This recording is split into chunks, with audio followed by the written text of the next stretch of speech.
Salut à tous, j'espère que vous allez bien et bienvenue dans ce nouveau podcast. Aujourd'hui, j'aimerais vous dire si je vais investir dans les NFT. Alors les NFT, c'est la première fois que j'en parle sur ce podcast. Je ne sais pas si vous en avez déjà entendu parler. En tout cas, je vais vous expliquer rapidement, peut-être si vous ne savez pas ce que c'est. Et je vais vous expliquer pourquoi peut-être j'ai décidé d'investir dedans. C'est ce qu'on va voir aujourd'hui dans ce podcast. C'est parti. Donc, la vraie question est celle-là. Comment des entrepreneurs comme vous et moi qui ne trichent pas et ne prennent pas de capital risque, qui dépensent l'argent de leur propre poche, comment vendons-nous nos produits, nos services et les choses dans lesquelles nous croyons dans le monde entier, tout en restant profitables? Telle est la question et ces podcasts vous donneront la réponse. Je m'appelle Rémi Jupy et bienvenue dans Business Secrets. Alors, les NFT, c'est lié, on va dire, à tout ce qui est crypto, etc. Alors, je ne sais pas si vous êtes intéressé un petit peu à la crypto, on pourra en reparler parce que c'est quelque chose dont j'ai envie de plus en plus de parler puisque c'est un investissement qui commence à devenir vraiment sérieux, un investissement qu'il faut commencer en fait à réfléchir parce que c'est clairement quelque chose qui va, j'en suis persuadé, évoluer vers quelque chose de beaucoup plus mainstream, c'est-à-dire que de plus en plus de gens vont petit à petit s'intéresser aux cryptos jusqu'à ce que ça devienne vraiment normal de posséder des cryptos. Et je pense qu'on est encore au tout début de ça et que vraiment ça va prendre de l'ampleur quand on voit en fait toutes les utilités derrière ça. Je ne vais pas parler de la crypto aujourd'hui dans ce podcast puisque l'objectif, ce qui nous intéresse aujourd'hui, c'est les NFT. Les NFT, c'est quoi? C'est quelque chose qui est un peu lié à la crypto. Mais on va dire c'est une partie différente de la crypto. Les crypto-monnaies, si on prend le Bitcoin que probablement vous connaissez tous, le Bitcoin c'est une monnaie virtuelle. C'est-à-dire qu'on peut utiliser le Bitcoin comme on utilise en gros un billet de banque pour acheter des choses, etc.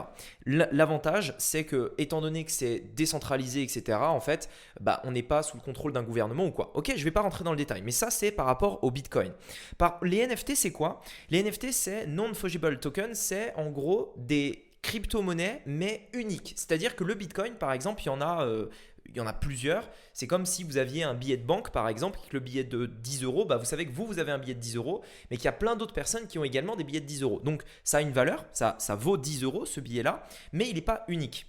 Le NFT, c'est un petit peu comme une crypto, mais unique. Par exemple, si on prend des NFT type images, en gros, c'est des images.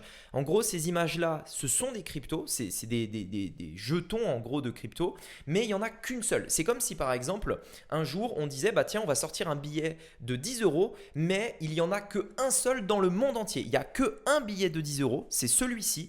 Il y en a un seul dans le monde entier, il n'y en aura jamais d'autre. L'intérêt de ça, c'est quoi? C'est la rareté en fait de cette crypto-monnaie. Donc en gros, ça permet de profiter de tous les bénéfices d'une crypto-monnaie. Généralement, c'est basé sur tout ce qui est au niveau de la sécurité, la décentralisation, etc. Mais l'avantage, c'est qu'elle est unique. Et donc en fait, il commence à se dessiner tout ce qui est autour de l'art. Par exemple, aujourd'hui, quand vous avez un tableau, par exemple la Joconde, elle vaut très très très très cher parce qu'elle est unique, parce qu'on peut garantir que c'est la vraie, etc., etc. Et bien en fait les NFT c'est pareil. Il y a des artistes qui se mettent à créer des NFT du coup qui sont uniques. Il n'y en a que un. Il y a même des personnes, des influenceurs, des personnes célèbres, et d'ailleurs MrV a commencé à s'intéresser à ça et à créer ses propres NFT. Ils vont sortir fin novembre, donc éventuellement je vous invite vraiment à regarder ça. Et en fait c'est quoi? C'est des personnes qui commencent à se dire, ah tiens, il y a des gens qui sont vraiment intéressés par ce monde des NFT, peut-être qu'on peut faire quelque chose. Donc en fait MrV il fait quoi? Il crée des NFT, donc on va dire de l'art digital. Il n'y en a qu'un exemplaire, et vu qu'il n'y en a que un certain nombre bien déterminé, et bien forcément la valeur augmente, comme du vin qui vieillit, qui quand il vieillit les bouteilles se font rares et prend de la valeur, comme un tableau qui s'il est réalisé à pièce unique prend de la valeur avec le temps, etc., etc. Et donc ça devient comme un investissement classique, mais qui est un investissement digital. En gros, c'est tout simplement ça. Maintenant, pourquoi aujourd'hui je m'intéresse à ça? Je vous inviterai à aller voir si éventuellement vous intéressez. Pourquoi moi je m'intéresse à ça? Pourquoi j'hésite aujourd'hui? J'hésite, je vais vous dire mon avis tranché, si je devrais investir dans les NFT ou pas. Alors, il faut savoir une chose, c'est que quand généralement tout le monde en parle, c'est que c'est le moment de pas trop investir. Les NFT, on en entend de plus en plus parler, c'est vraiment en train d'exploser en ce moment. Ça ne veut pas forcément dire du coup que c'est le meilleur moment pour investir là-dedans. Néanmoins, pour ma part, je pense honnêtement que le monde en fait va évoluer vers cette direction-là. Si on regarde par exemple tout ce qui se passe de plus en plus, les cryptos ont vraiment explosé. Facebook annonce la métaverse, donc je ne vais pas rentrer dans les détails, mais en gros, tout ça va être lié. Et les NFT qui commencent vraiment à exploser, comme par exemple les vieilles cartes de baseball, les cartes de Pokémon qui valent très cher, eh bien aujourd'hui, on retrouve ça en fait sur le digital avec des NFT, donc des dessins en fait sur Internet qui ont été vendus pour plusieurs millions de dollars en équivalent dollars, qui ont été vendus pour plusieurs millions. Et en fait, le truc, c'est qu'aujourd'hui, on est presque au tout début, puisque ça a commencé il y a à peine quelques années, mais on est vraiment presque au tout début de ça. Et moi, je regarde vraiment un petit peu le monde, comment il a évolué depuis toujours en fait. Et il y a toujours en fait un moment où il y a quelque chose qui débarque, qui change complètement les manières de penser, qui sont complètement à l'opposé en fait de ce que les gens pourraient imaginer même, parce que c'est nouveau.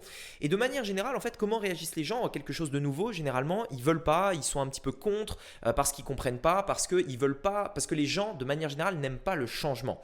On a du mal à comprendre le changement. Essayez de regarder, par exemple, ce que pensaient les gens de l'arrivée d'Internet.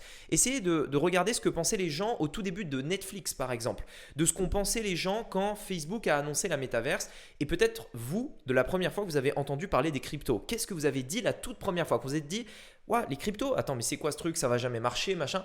Il est peut-être probable que vous ayez, vous aussi, en fait, pensez ça. Mais en définitive, s'il y a vraiment un intérêt derrière ça, s'il y a vraiment quelque chose de concret derrière, ça finit toujours par prendre la place. Surtout quand beaucoup de monde en parle. Ça a été le cas d'Internet. Probablement que ce sera le cas de la métaverse de Facebook. Donc Facebook qui change son nom en méta. Et moi, je pense, en tout cas j'ai la conviction dans les NFT que ça va prendre de la valeur avec le temps. Je vous avais fait un podcast il y a pas si longtemps où justement je vous disais que j'avais acheté une paire de chaussures puisque j'étais passionné de sneakers à l'époque, je vous inviterai à aller le voir, 180 € qui aujourd'hui vaut à peu près 5000 €. Et en fait, pourquoi j'ai pu faire ce coup-là? C'est parce que je connaissais le domaine, parce que je me suis renseigné dans ce domaine, parce que je savais que cette paire-là allait prendre de la valeur. Donc, j'étais pas fou, j'ai pas sorti 180 € comme ça, je savais que cette paire allait prendre de la valeur et qu'elle allait me rapporter de l'argent.